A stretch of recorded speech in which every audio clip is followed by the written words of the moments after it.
नमस्ते बच्चों। कक्षा 7वीं की सामाजिक का दूसरा अध्याय हम पढ़ रहे थे, भारत के नवीन राजा और राज्य। इसके अंतर्गत हमने उत्तर भारत के राज्यों के बारे में पढ़ा था, जिनमें राष्ट्रकूट, पाल, राजपूत राजा आदि उसमें शामिल थे। अब हम आज दक्षिण भारत में राजनीतिक विकास के बारे में अध्ययन करेंगे। 700 से लेकर के 1200 तक के ईस्वी का जो काल है, इसके बारे में अध्ययन करेंगे। हमने देखा कि उत्तर भारत के अधिकतर राज्यों में उस समय कई मुगलों ने, तुर्कों ने और इन्होंने आक्रमण किए। इन आक्रमणों के कारण से वहाँ की जो संस्कृति थी, उस संस्कृति में उनके मुगलों के प्रभाव के कारण से कई सारे परिवर्तन आए।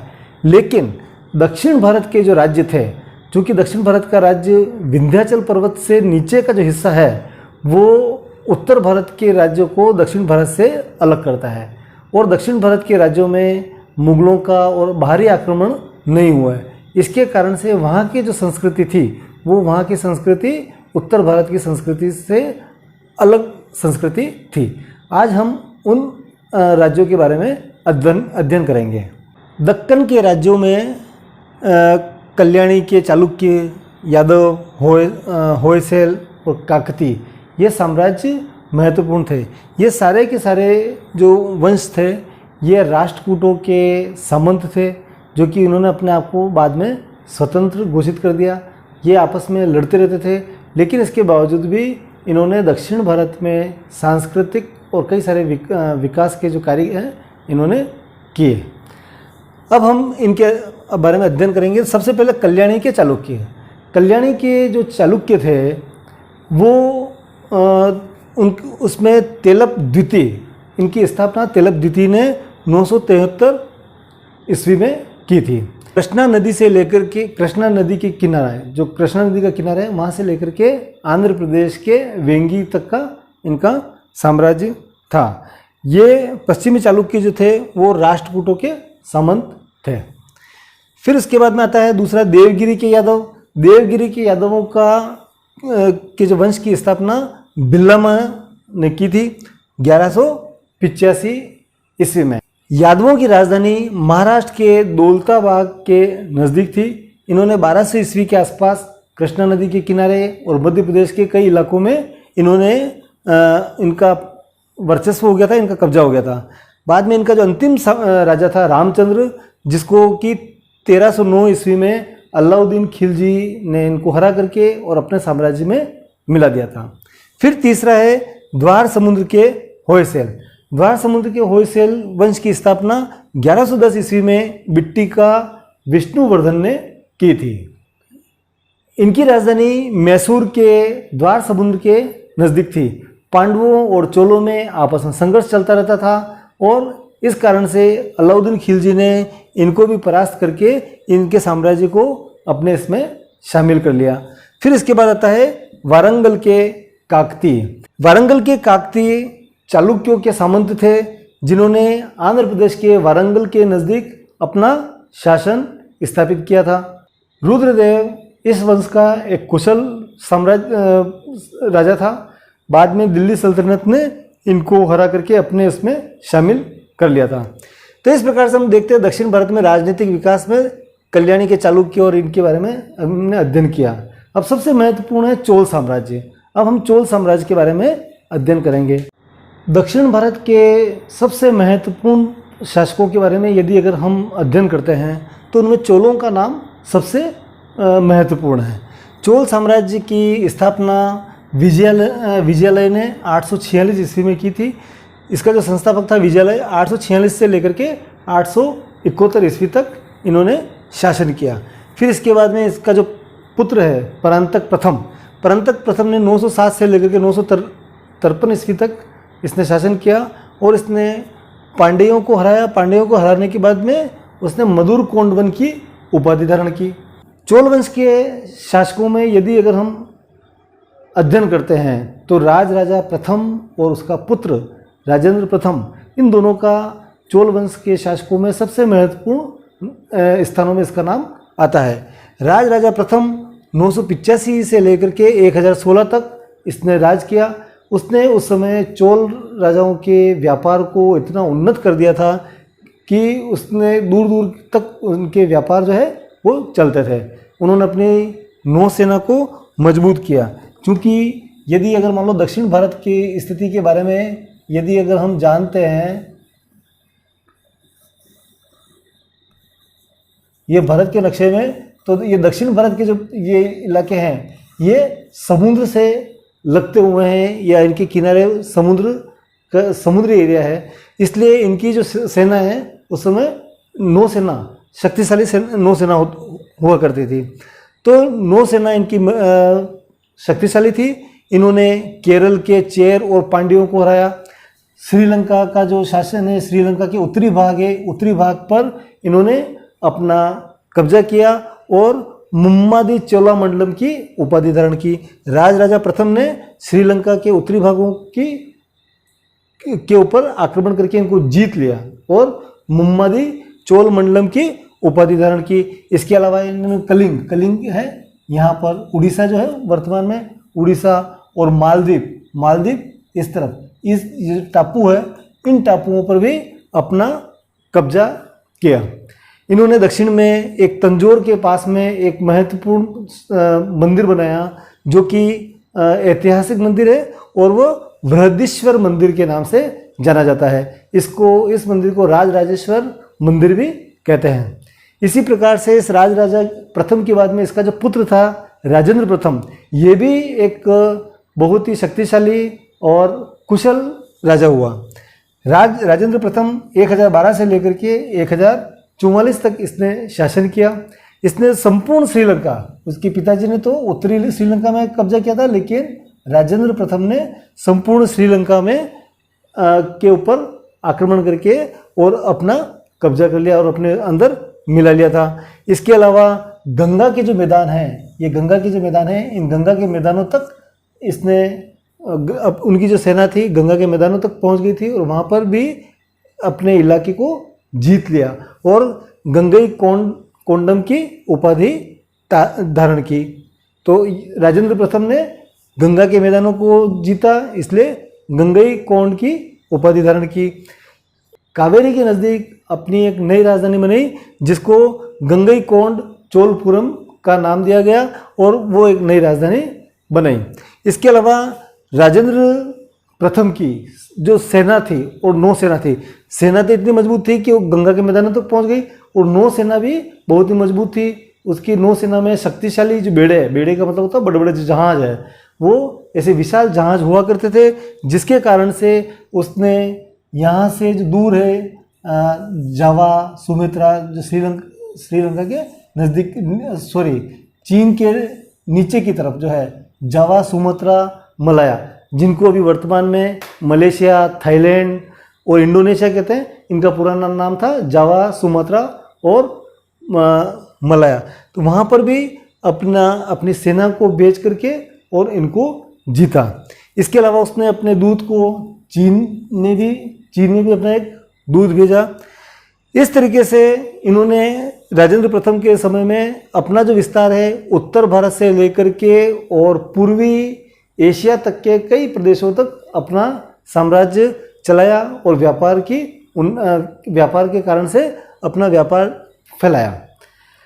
बाद में राजेंद्र प्रथम के बाद में कालांतर में इनके आपस में चेरों, पांड्यों, उनके सबके संघर्ष में धीरे धीरे 13वीं शताब्दी तक आते आते ये चोल साम्राज्य जो है वो समाप्त हो गया।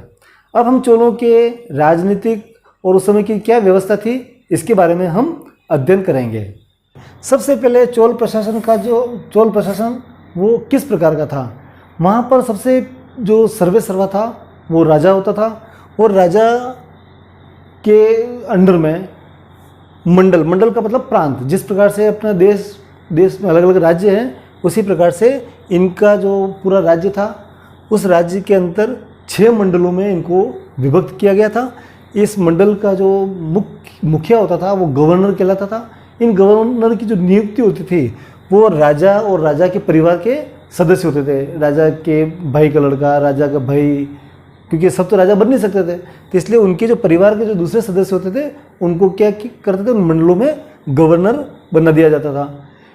तो मंडल जो होते थे प्रांत, मंडल का मतलब प्रांत, राज्य, ये मंडल जो है कई सारे जिले को मिला करके बनते हैं, तो जिसको वलनाडु कहते थे। जिला जो है वो वलनाडु, और ये जो वलनाडु है कई सारे नाडु, नाडु का मतलब होता है गांव। जिस प्रकार से हमारे यहाँ की जो व्यवस्था है, गांव होते हैं, एक गांव मिलकर के कई सारे गांव बनाते हैं, फिर कई सारे गांव मिलकर के एक जिला बनाते हैं, फिर कई सारे जिले बन करके और राज्य बनता है। इसी प्रकार से मंडल, वलनाडु और नाडु इनके थे। सबसे छोटी इकाई तो थी नाडु, जिसको अभी हम गांव कह सकते हैं।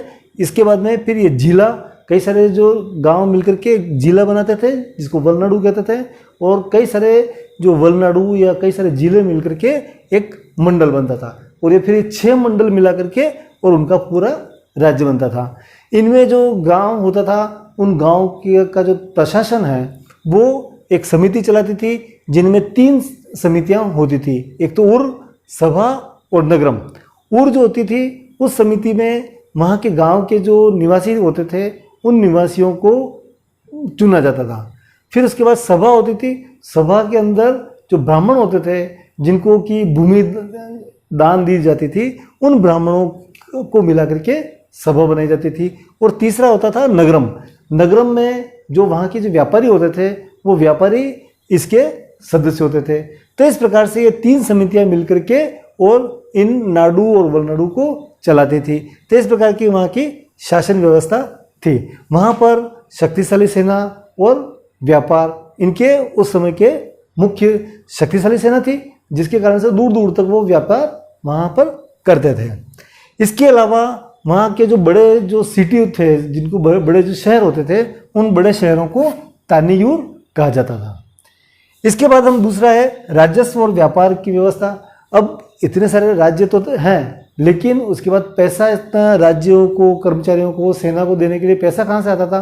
तो इसके लिए वहाँ का राजस्व और व्यापार जो था अधिकतर भूमि कर और व्यापार के माध्यम से उगाया जाता था। भूमि कर में भूमि की अलग अलग जो किस्में होती थी, जो उपजाऊ भूमि होती थी वहाँ का से कर अधिक लिया जाता था, और जैसी भूमि होती थी उस हिसाब से कर लिया जाता था। इस भूमि कर, इसके अलावा व्यापार के द्वारा जो पैसा आता था उनको भी कर के रूप में लिया जाता था। इनसे वहाँ के जो शाही खर्च मतलब राजा का जो खर्चा होता था, सेना का रख रखाव है, कर्मचारियों को वेतन देना है आदि, ये सारे कार्य इससे होते थे। इसके अलावा जो वहाँ के जो व्यापारी थे, वो व्यापारी अपनी एक, जिस प्रकार से व्यापारी मंडल बनाते हैं, अपना एक संगठन बनाते हैं, इसी प्रकार से एक मणिग्रामन, मतलब कई सारे व्यापारी मिलकर के एक मणिग्रामन बनाते थे। इनका जो व्यापार है अधिकतर जो यहाँ से वस्त्र है, मसाले है, हाथी दांत है, रत्न है, ये सारे के सारे निर्यात होते थे, बाहर भेजे जाते थे। और बाहर से क्या होते थे? विलायती जो वस्तु हैं, घोड़े, अरबी घोड़े, अधिकतर तो अरबी घोड़े आयात किए जाते थे। तो निर्यात का मतलब बाहर भेज, कौन सी चीज़ें जाती थी यहाँ से? वस्त्र, मसाले, हाथी दांत और रत्न जाते थे, और घोड़े आयात किए जाते थे। आयात का मतलब यहाँ मंगाए जाते थे। अब हम देखते हैं उस समय का समाज किस प्रकार का था। उस समय के समाज में ब्राह्मण की स्थिति सर्वोच्च मानी जाती थी। उनको ब्रह्मदेय का मतलब ऐसी भूमि दी जाती थी जिनसे कर नहीं, यहाँ तो भूमि कर लिया जाता था, लेकिन इन ब्राह्मणों को भूमि दी जाती थी जिससे कर नहीं लिया जाता था। उस भूमि पर वह अपना खेतीबाड़ी करके और अपना गुजारा चलाते थे। इसके अलावा वहाँ के जो दूसरे नंबर पर सबसे मुख्य तो ब्राह्मण, फिर उसके बाद उच्च स्थान व्यापारी और शिल्पी जो होते थे, इनका भी उच्च स्थान होता था, क्योंकि व्यापारी जो है वो व्यापार करते थे, और शिल्पी का मतलब जो मंदिरों में गढ़ई वढ़ई का काम और ये करते, ये सारे शिल्पी होते थे। उस समय के जो समाज में स्त्रियों को उचित आदर दिया जाता था। स्त्रियां जो है समाज में उच्च स्थान प्राप्त करती थी। वो शिक्षा और ललित कला का मतलब है गाने में, बजाने में, पेंटिंग में, इस प्रकार के जो इसमें उनकी भी वहाँ पर शिक्षा दी जाती थी। तो उस समय नारी को भी शिक्षा से वंचित नहीं किया जाता था। इस तरीके से उच्च स्थान था। अब चोल शासकों की अर्थव्यवस्था के बारे में जब हम देखते हैं, तो चोल शासन के समय में मुख्य जो है अर्थव्यवस्था का मुख्य आधार या तो भूमि कर और व्यापार, ये दो ही था। हमने देखा भूमि कर में अलग अलग भूमि से उनसे कर लिया जाता था, और मुख्य तो व्यापार इनका मुख्य था। क्योंकि उस समय की जो सेना और नौसेना शक्तिशाली नौसेना थी, तो जिसके कारण से जो पूर्वी एशिया के कई सारे जो देश है, उनमें सुमात्रा, माया, जावा, सुमात्रा, मलया, इनके अलावा भी कई सारे जो देशों में यहाँ से व्यापार किया जाता था। यहाँ से वस्त्र, मसाले, हाथीदांत आदि तो निर्यात किए जाते थे और बाहर से घोड़े और ये कई सारी चीज़ें आयात की जाती थी। तो उस समय का जो व्यापार है इनका उन्नत व्यापार था, जिसके कारण से उस समय चोल शासकों की जो स्थिति थी काफ़ी मजबूत थी। चोल शासकों के समय के धर्म के बारे में यदि अगर हम अध्ययन करते हैं तो उस समय मुख्य धर्म हिंदू धर्म ही था, लेकिन इसके अलावा भी बौद्ध धर्म, जैन धर्म, इस्लाम और ईसाई धर्म का भी वहाँ पर उस समय था, मौजूद था। हिंदू धर्म में दो संप्रदाय वहाँ पर थे, शैव और वैष्णव। जो शिव को मानने वाले शैव, जिनको कि नयनार कहा जाता था, और विष्णु को मानने वाले वैष्णव, जिनको कि अलवार कहा जाता था। इसके अलावा वहाँ पर एक लिंगायत संप्रदाय, वो भी उसका भी महत्वपूर्ण योगदान था। उस समय हिंदू धर्म के समय में आदिशंकर का जन्म भी उस समय इनके इस चोल शासकों के समय में हुआ था, जो 788 ईस्वी में हुआ। आदिशंकर ने जैन और बौद्ध धर्म के कारण से जो हिंदू धर्म से पलायन कर रहे थे लोग, उनको रोकने के लिए अद्वैत दर्शन की स्थापना की और उन्होंने पूरे भारत में 4 मठों की स्थापना की, जिनमें बद्रीनाथ, द्वारका, पुरी और कांची, ये जो पीठ है। और इसके अलावा वापस हिंदू धर्म को पुनरुद्धार करने का कार्य इन्होंने किया। फिर उसके बाद में हम लेते हैं शिक्षा और ज्ञान। उस समय की जो शिक्षा के जो केंद्र होते थे, जिस प्रकार से आज हमारे यहाँ विद्यालय चलते हैं, उस समय वहाँ विद्यालय नहीं थे, मंदिर होते थे। उन मंदिर में बड़े बड़े मठ होते थे, जो उनमें वहाँ पर बच्चों को शिक्षा देने का कार्य, भोजन देने का कार्य और अन्य प्रकार के जो खेल कूद, सब सारी जो चीज़ें हैं वो मंदिर ही करते थे, जिनको मुफ्त में भोजन, शिक्षा और ये सब दी जाती थी। वहाँ पर उस समय की जो भाषा थी वो संस्कृत और तमिल भाषाएं उस समय महत्वपूर्ण थी। लेकिन भक्ति संतों ने उस समय कन्नड़ और तेलुगु भाषाओं का भी योगदान, विकास में इनका भी योगदान है। उस समय के जो ग्रंथों के बारे में यदि अगर हम देखें तो शीलपद्दिकरम और मणिमेखलई, ये दो जो बड़े बड़े ग्रंथ हैं, जिस प्रकार से हमारे यहाँ रामायण और महाभारत है, इसी प्रकार से दक्षिण में शीलपद्दिकरम और मणिमेखलई ऐसे जो दो एक महान ग्रंथ है। इसके अलावा तुम किताब में देख लेना, वहाँ पर कई सारे किताबों के बारे में भी उसमें दे रखा है, इनको आप देख लीजिएगा। फिर कला और स्थापत्य के बारे में जब हम देखते हैं तो उस समय के चोल राजाओं में सबसे महत्वपूर्ण इनमें कला और स्थापत्य का बहुत ज़्यादा योगदान है। उस समय तंजौर और गंगईकोंड चोलपुरम, ये दो जो नए नगर बसे थे, इनमें बड़े बड़े बाग, बड़े सभागार, कई सारे मंदिर और ये सब सारे जो हैं वो उस समय कला का एक उत्कृष्ट नमूना है। हमने पढ़ा था कि राजा प्रथम ने तंजौर में बृहदीश्वर का मंदिर बनाया था, जिसको राजराजेश्वर मंदिर भी कहा जाता है। वह इतिहास में अपने विशाल और ऊंचे गोपुरम का मतलब होता है दरवाज़ा, बहुत बड़ा विशाल एक दरवाज़ा है। इसके अलावा वहाँ पर बाहर एक विशाल नंदी, पवित्र बेल, जिसको अपना नंदी होता है ना भगवान के यहाँ, उस प्रकार से एक बहुत बड़ा बेल है। वहाँ की जो मूर्तियाँ हैं, इसके अलावा कई सारे बहुमंजिला, कई मंजिलों तक उनके जो विमान का मतलब है कई सारे ऊंचे जो तल होते थे। तो इस प्रकार से ये बृहदीश्वर मंदिर बड़ा ही कला का एक नायाब नमूना है। इसके अलावा उस समय नटराज, भगवान शिव की जो एक नटराज की जो मूर्ति है, जो कि कांसे की बनी हुई है, वो इतिहास में प्रसिद्ध है। फिर अंत में हम पढ़ते हैं उस समय की कृषि के बारे में। कृषि राजा जो है वो कृषि और व्यापार, इन दो पर ही बहुत अधिक ध्यान देते थे। तो कृषि वहाँ का एक आय का प्रमुख स्रोत था। कृषि जो है वो कावेरी नदी के पानी से उनको सिंचाई के लिए नहरें वगैरह बनी हुई थी और उनको नहरों के माध्यम से सिंचाई की जाती थी। किसानों का राजा बहुत ज़्यादा ध्यान रखता था। यदि अगर फसल अच्छी होती थी तो उस समय उनसे पैसा या लगान या कर के रूप में ज़्यादा लिया जाता था। लेकिन यदि अगर कभी अकाल बाढ़ और किसी कारण से यदि अगर फसल खराब हो जाती थी या पैदावार नहीं होती थी तो उस समय उनसे लगान माफ़ कर दिया जाता था, और यदि ज़रूरत पड़ती थी तो उस समय उनको ऋण भी दिया जाता था। तो इस प्रकार हम देखते हैं कि चोल राजाओं के जो अध्ययन करते हैं तो उस समय चोल राजा का जो शासन व्यवस्था थी एक बहुत ही अच्छी और बढ़िया शासन व्यवस्था थी, जिन्होंने भारतीय इतिहास में अपना एक महत्वपूर्ण योगदान दिया है। धन्यवाद। इस चैप्टर को आप पूरा पढ़ लेना एक बार और यदि अगर कोई दिक्कत आती है तो आप मुझे पूछ लेना। इसके जो प्रश्न उत्तर है वो आप करने की कोशिश करना। मैं इस अगले वीडियो में इनके प्रश्न उत्तर करूंगा, लेकिन आप इसको पूरा पढ़ने के बाद प्रश्न उत्तर करने की कोशिश करना। धन्यवाद।